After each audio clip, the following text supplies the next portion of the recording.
것에 이어서 조금 더 설명을 드리면 4절 보시면 남겨두신 이 이방 민족들로 이스라엘을 시험하사 여호와께서 모세를 통하여 그들의 조상들에게 이르신 명령들을 순종하는지 알고자 하셨더라. 시험하사의 동그라미를 한번 쳐보시고, 하나님이 이스라엘 백성들을 시험하시는데 무엇을 통해서 시험하셨다고요? 남겨진 가나안 족속들을 통해서 이스라엘을 시험하신 거예요. 그러니까 하나님이 그러면 보세요. 시험거리는 하나님이 주신 겁니까? 이스라엘이 만든 겁니까? 이스라엘이 만든 거죠. 그럼 이스라엘이 만들었을 때, 자 보세요. 하나님이 그 땅에 들어가거든 가나안 족속들 다 쫓아내라. 왜냐하면 그 남겨진 가나안 족속들이 너희의 올무가 되고 너희 옆구리의 가시가 될 거니까 다 쫓아내버려라. 근데 이스라엘 백성들은 그 하나님의 말씀을 듣고 쫓아냈단 말이에요. 근데 쫓아내기 어려운 가나안 족속들은 안 쫓아냈어요. 안 쫓아내면서 이스라엘 백성들이 하나님께 가졌던 생각은 뭘까요? 그러니까 예를 들면 이런 겁니다. 제가 여러분한테 여러분 가정에서 온라인 예배를 드리실 때 혹은 예배를 드리실 때 핸드폰을 다 끄세요. 핸드폰이 예배에 방해되니까 핸드폰을 다 끄십시오. 근데 어떤 사람은 핸드폰을 껐어요. 근데 어떤 분은 핸드폰을 안 끄고 그냥 있는 거예요. 그럼 핸드폰을 안 끄고 그냥 갖고 있으면서 뭐라고 생각을 하는 거죠? 무슨 생각을 하면서 핸드폰을 안 끄시죠? 네? 뭐라고 하면서 안 끄세요? 경험이 없으세요? 무조건 100% 순종하셔서 경험이 없으세요? 전화가 안 올 줄 알아요? 집사님 핸드폰 성경 공부할 때 방해되니까 핸드폰 끄세요. 그랬더니 집사님이 안 끄고 그냥 있는 거야. 무슨 생각으로 안 끄시는 거예요? 네? 그 사이에 전화 안 오겠지 하고 안 끄고. 네, 그 사이에 전화가 안 오겠지라는 건 뭘 말하냐면 핸드폰 끄지 않아도 이 핸드폰이 방해가 된다는 얘기예요, 안 방해된다는 거예요? 방해가 안 된다는 얘기예요. 그러니까 이스라엘 백성들이 그렇게 생각한 거죠. 야, 그거 다 몰아내라. 그랬더니 이스라엘 백성들은 몰아낸 다음에 끝까지 몰아내야 되는데, 계속 몰아내야 되는데 안 몰아내요. 그러면서 무슨 생각을 하냐면 이 정도는 괜찮아요. 이 정도는 암시렁치도 않아요. 얘네들 남겨둬봐야 우리한테 별거 아니에요. 이랬다는 거예요. 그게 누구의 말입니까? 그게 이스라엘의 말이에요. 그럼 하나님은 그 말을 시험하셔야 돼요? 시험하시지 말아야 돼요? 시험하셔야죠. 왜냐하면 이스라엘이 얘기한 거예요. 분명히 하나님이 말씀하신 겁니다. 남겨두면 너희들 시험이 될 거야. 그러니까 싹 다 없애. 그랬더니 괜찮습니다. 이 정도 100%면 몰라도 지금 80% 쫓아냈고 20%밖에 안 남았는데 그 조그만 거는 나한테 아무렇지도 영향을 끼치지 않습니다. 걱정하지 마십시오. 이 사람들 때문에 저는 어떤 영향도 받지 않습니다. 하나님이 그래? 진짜야?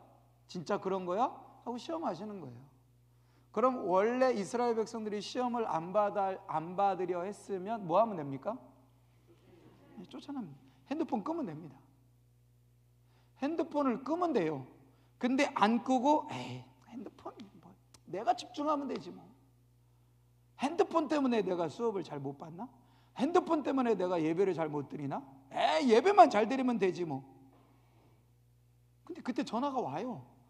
안 오던 문자가 와. 안 오던 카톡도 와.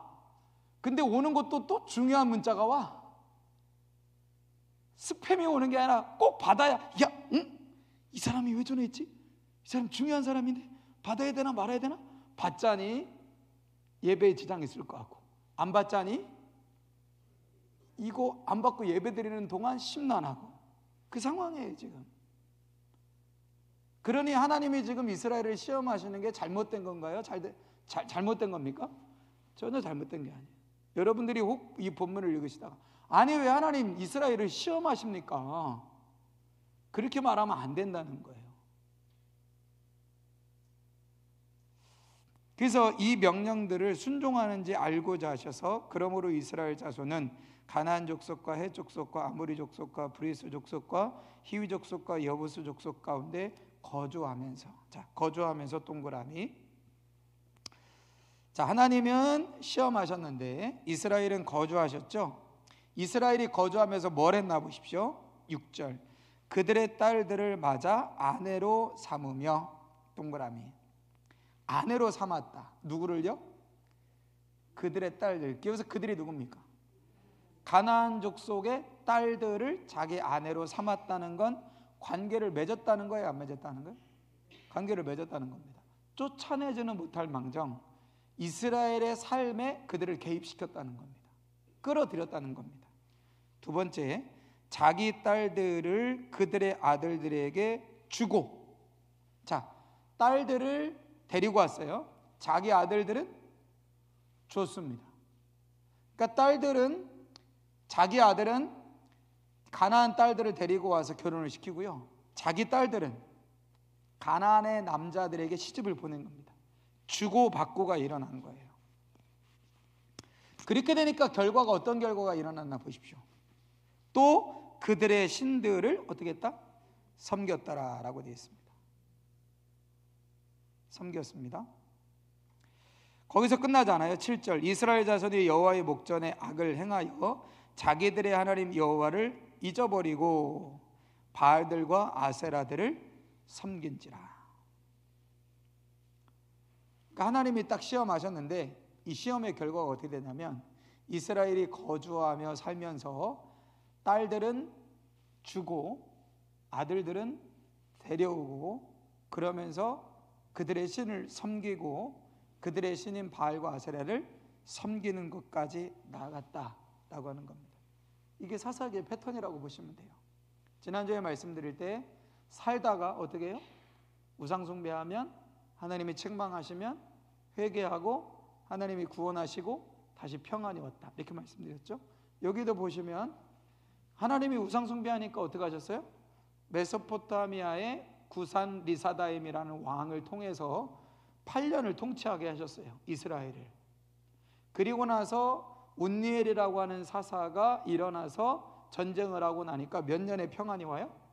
40년의 평안이 옵니다. 근데 40년의 평안 다음에 다시 이스라엘이 뭐예요? 다시 우상 숭배하겠죠? 그랬더니 누구를 일으키세요? 모압을 통해서 18년을 괴롭힘을 당하게 하십니다. 그랬더니 하나님이 에웃을 일으키셔가지고 이 모압과 싸우게 하시니까 전쟁에서 이기니까 어떻게 되냐면 80년의 평안이 와요. 그 다음에 삼갈이라는 사사가 있는데 이 사람은 몇 년 통치 뭐 이런 거 없고요, 그냥 소모는 막대기로 전쟁을 해서 이겼다, 끝입니다. 그리고 나서 다시 우상 숭배했겠죠. 그러니까 이번에는 가나안의 하솔이라는 왕을 통해서 20년 동안 괴롭힘을 받게 하세요. 그래서 드보라를 통해서 전쟁에 이기게 하시니까 80년의 평온이 옵니다. 이건 패턴은요 똑같습니다. 마지막 삼손 이야기 갈 때까지 계속 반복적으로 나올 거예요. 몇 년 통치받았다, 전쟁에서 이겨서 몇 년 평안이 왔다. 몇 년 통치를 받았다, 전쟁에서 이겨 몇 년 평안이 왔다. 전쟁에서 또 우상 숭배하니까 몇 년에 또 지배를 받았다, 전쟁에서 이겨서 평안이 왔다. 이 패턴은 계속 반복되어지는 패턴입니다. 자, 그래서 사사기에서 제일 중요한 핵심 구절 중에 하나가 3장 4절에서 7절. 이것은 사사기 16장까지 그 삼손 이야기 마지막까지 나오는 사사기가 왜 이렇게 계속해서 지루하게 반복되는가라고 하는 것을 보여주고 있는 서론에 관한 내용입니다. 자, 오늘은 4명의 사사를 같이 좀 살펴볼 건데요. 첫 번째 사사는 온니엘입니다. 자, 온니엘이 어떤 사람인가라고 하는